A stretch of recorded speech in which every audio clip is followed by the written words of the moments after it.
नमस्कार दोस्तों, विकास एनालिसिस में आप सभी का स्वागत है। और दोस्तों, आज हम छत्तीसगढ़ में उप अभियंता परीक्षण में पूछे गए कंप्यूटर के महत्वपूर्ण प्रीवियस ईयर प्रश्न को देखेंगे दोस्तों, जो कि आपके आने वाले एग्जाम के लिए बहुत ही इंपॉर्टेंट होंगे। तो दोस्तों, अगर आप हमारे चैनल पर पहली बार आए हैं तो प्लीज़ हमारे चैनल को एक लाइक और सब्सक्राइब सपोर्ट जरूर करिएगा।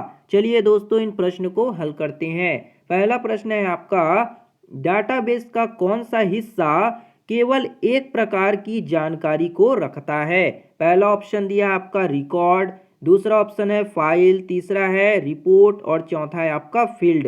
तो डाटाबेस का कौन सा हिस्सा है जो केवल एक ही तरह की जानकारी को रखता है। तो इसका सही आंसर क्या हो जाएगा, वो होगा आपका field. Option number D, field जो होगा आपका करेक्ट हो जाएगा। अगला प्रश्न है आपका, स्टैटिक रैम के लिए निम्न में से कौन सा स्टोरेज एलिमेंट होता है। जो आपका स्टैटिक रैम है उसके लिए कौन सा स्टोरेज एलिमेंट होता है। पहला ऑप्शन है आपका डायोड, दूसरा है आपका कैपेसिटर, तीसरा है आपका फ्लिप फ्लॉप और चौथा है इनमें से कोई भी नहीं। तो इसका सही आंसर क्या होगा, वो हो जाएगा आपका flip flop. Option number C यहाँ पे आपका करेक्ट हो जाएगा। दोस्तों, आप हमें कमेंट करके बताइएगा कि रैम का फुल फॉर्म नेम क्या होता है ना। तो इसका फुल फॉर्म नेम आप कमेंट में जरूर बताइएगा। अगला प्रश्न देखते हैं, क्या गतिविधि होती है जब आप पीसी को बूट करते हैं ना। जब आप पीसी को बूट करते होंगे तो कौन सी गतिविधि होती है। पहला ऑप्शन है ऑपरेटिंग सिस्टम का हिस्सा मेमोरी से डिस्क में कॉपी हो जाता है, दूसरा ऑप्शन है ऑपरेटिंग सिस्टम का हिस्सा कंपाइल होता है, तीसरा ऑप्शन है आपका ऑपरेटिंग सिस्टम का हिस्सा डिस्क से मेमोरी में कॉपी होता है और चौथा इनमें से कोई भी नहीं। जब आप किसी भी पीसी को बूट करते हैं तो कौन सी एक्टिविटी होती है ये पूछा जा रहा है। तो कौन सा आंसर हो जाएगा, वो होगा आपका जब ऑपरेटिंग सिस्टम को उसका जो हिस्सा होगा वो डिस्क मेमोरी में कॉपी हो जाता है, यानी कि ऑप्शन सी यहाँ पे आपका करेक्ट हो जाएगा। अगला प्रश्न है आपका यहाँ पे, एम एस एक्सेल में बाय डिफ़ॉल्ट कितनी वर्कशीट होती है। जो आपका एम एस एक्सेल है इसमें बाय डिफ़ॉल्ट जो है कितनी वर्कशीट होती है ये पूछा जा रहा है। पहला ऑप्शन है 4 होंगी, दूसरा है आपका 2, तीसरा ऑप्शन है 5 और चौथा है आपका 3। तो एम एस एक्सेल में बाय डिफ़ॉल्ट कितनी वर्कशीट होती है, इसका सही आंसर क्या होगा, वो हो जाएगा आपका 3 है ना। ऑप्शन नंबर डी आपका करेक्ट हो जाएगा। अगला प्रश्न देखते हैं। अगला प्रश्न है आपका यहाँ पे, भारत का प्रथम सुपर कंप्यूटर के रूप में किसे जाना जाता है ना। भारत का जो प्रथम सुपर कंप्यूटर के रूप में किसे जानते हैं। पहला ऑप्शन है आपका परम युवा, दूसरा है सागा, तीसरा है आपका परम 8000 और चौथा ऑप्शन है इनमें से कोई भी नहीं। तो भारत का पहला जो सुपर कंप्यूटर के रूप में किसे जाना जाता है, तो इसका सही आंसर होगा परम 8000, यानी कि परम 8000 आपका यहाँ पे करेक्ट हो जाएगा। अगला प्रश्न है आपका यहाँ पे, कंप्यूटर में संख्या की गणना का मोड क्या है। जो कंप्यूटर में संख्या यानी कि कैलकुलेशन करना है आपको नंबर का, तो कौन सा मोड होगा। पहला ऑप्शन है आपका अष्टधारी, दूसरा ऑप्शन है दशमलव, तीसरा है बाइनरी और चौथा इनमें से कोई भी नहीं। तो कंप्यूटर में संख्या की गणना का मोड क्या हो जाएगा, इसका सही आंसर होगा आपका बाइनरी है ना। बाइनरी सिस्टम में किया जाता है, तो ऑप्शन बी सी आपका यहाँ पे करेक्ट हो जाएगा। अगला प्रश्न देखते हैं, एक निबल में कितने बीट होते हैं। एक निबल जो है उसमें कितने बीट होते हैं, तो इसका सही आंसर क्या हो जाएगा, वो होगा यहाँ पे आपका 4 बीट होते हैं ना। एक निबल में 4 बीट होते हैं, ऑप्शन बी आपका करेक्ट हो जाएगा। अगला प्रश्न देखते हैं। अगला प्रश्न है आपका, क्लाउडिंग कंप्यूटिंग इंडस्ट्री के साथ कौन सा आर्किटेक्चर स्टैंडर्ड कार्य करता है। पहला ऑप्शन है आपका स्टैंडर्डाइज्ड वेब सर्विस, दूसरा है आपका सर्विस ओरिएंटेड आर्किटेक्चर, तीसरा ऑप्शन है आपका वेब एप्लीकेशन फ्रेमवर्क और चौथा इनमें से कोई भी नहीं। तो क्लाउडिंग की जो कंप्यूटिंग इंडस्ट्री के साथ कौन सा आर्किटेक्चर जो है स्टैंडर्ड के रूप में काम करता है, तो इसका सही आंसर क्या हो जाएगा, वो होगा आपका यहाँ पे सर्विस ओरिएंटेड आर्किटेक्चर। तो ऑप्शन बी आपका यहाँ पे करेक्ट हो जाएगा। अगला प्रश्न देखते हैं। अगला प्रश्न है आपका यहाँ पे, प्रॉक्सी सर्वर का उपयोग किया जाता है। जो आपका प्रॉक्सी सर्वर है इसका उपयोग किस लिए करते हैं? पहला ऑप्शन है आपका क्लाइंट रिक्वेस्ट को डेटाबेस एक्सेस या प्रोसेस करने के लिए।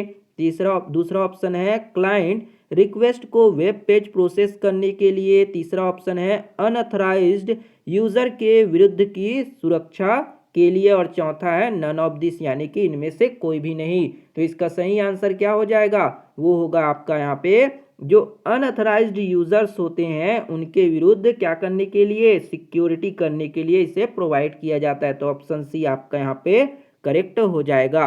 अगला प्रश्न देखते हैं, असेंबलर का कार्य क्या होता है? जो असेंबलर है उसका क्या काम होता है पूछा जा रहा है। पहला ऑप्शन है असेंबली लैंग्वेज को हाई लेवल लैंग्वेज में परिवर्तित करता है। दूसरा ऑप्शन है हाई लेवल लैंग्वेज को मशीन लैंग्वेज में परिवर्तित करता है। तीसरा ऑप्शन है असेंबली लैंग्वेज को मशीन लैंग्वेज में परिवर्तित करता है। चौथा है इनमें से कोई भी नहीं। तो असेंबलर का क्या काम होता है? तो उसका काम है असेंबली लैंग्वेज को मशीन लैंग्वेज में बदलना। तो ऑप्शन नंबर सी आपका यहाँ पे करेक्ट हो जाएगा। अगला प्रश्न देखते हैं, कौन सा ऑपरेटिंग सिस्टम इंटरेक्टिव है ना? कौन सा जो ऑपरेटिंग सिस्टम है वो नॉन इंटरेक्टिव है ना? नॉन इंटरेक्टिव है पूछा जा रहा है। पहला ऑप्शन है आपका मल्टीटास्किंग ऑपरेटिंग सिस्टम। दूसरा ऑप्शन है आपका बैच प्रोसेसिंग ऑपरेटिंग सिस्टम। तीसरा है मल्टी यूजर ऑपरेटिंग सिस्टम और चौथा इनमें से कोई भी नहीं। तो कौन सा ऑपरेटिंग सिस्टम जो है आपका नॉन इंटरेक्टिव होगा? तो इसका सही आंसर हो जाएगा बैच प्रोसेसिंग ऑपरेटिंग सिस्टम है ना। ये जो होते हैं ये नॉन इंटरेक्टिव ऑपरेटिंग सिस्टम है। तो ऑप्शन बी आपका यहाँ पे करेक्ट हो जाएगा। अगला प्रश्न देखते हैं, एक ही समय में दोनों दिशाओं में डाटा को कम्युनिकेशन मोड कहलाता है। जो एक ही समय में दो डायरेक्शन में आप डेटा को कम्युनिकेशन के लिए कौन से मोड का यूज करेंगे? पहला ऑप्शन है आपका सिंप्लेक्स, दूसरा है आपका हाफ डुप्लेक्स और तीसरा ऑप्शन है ड्यूप्लेक्स और चौथा इनमें से कोई भी नहीं।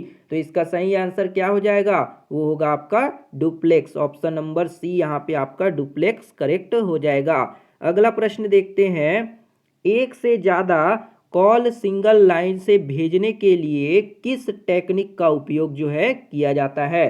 पहला ऑप्शन है डिजिटल ट्रांसमिशन, दूसरा है मल्टीप्लेक्सिंग, तीसरा है इंफ्रारेड ट्रांसमिशन और चौथा इनमें से कोई भी नहीं। तो एक से ज़्यादा कॉल सिंगल लाइन में भेजने के लिए कौन से टेक्निक का यूज़ किया जाता है? तो इसका सही आंसर होगा आपका multiplexing. Option number B multiplexing आपका करेक्ट हो जाएगा।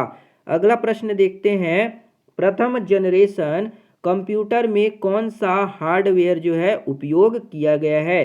पहला ऑप्शन है आपका इंटीग्रेटेड सर्किट, दूसरा है वैक्यूम ट्यूब, तीसरा है ट्रांजिस्टर और चौथा है आपका VLSI।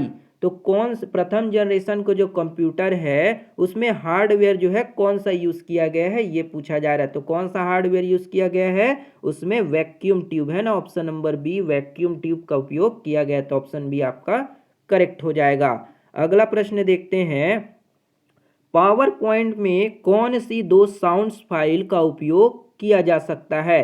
पहला ऑप्शन है .jpg एंड .gif, दूसरा ऑप्शन है .wav एंड .mid, तीसरा ऑप्शन है .wav एंड .gif और चौथा इनमें से कोई भी नहीं। तो पावर पॉइंट में कौन से दो साउंड फाइल का उपयोग जो है किया जा सकता है? तो इसका सही आंसर क्या होगा? .wav and .mid। तो ऑप्शन नंबर बी आपका यहाँ पे क्या होगा? करेक्ट हो जाएगा। तो ये थी दोस्तों आपके छत्तीसगढ़ में उप अभियंता परीक्षा में पूछे गए कंप्यूटर के महत्वपूर्ण प्रश्न। और ये जो होंगे दोस्तों आपके आने वाले एग्जाम के लिए बहुत ही इम्पोर्टेंट है, क्योंकि व्यापम जो है इसी तरह से अपने पेपर का लेवल रखता है। उम्मीद करते हैं दोस्तों आपको ये वीडियो पसंद आया होगा।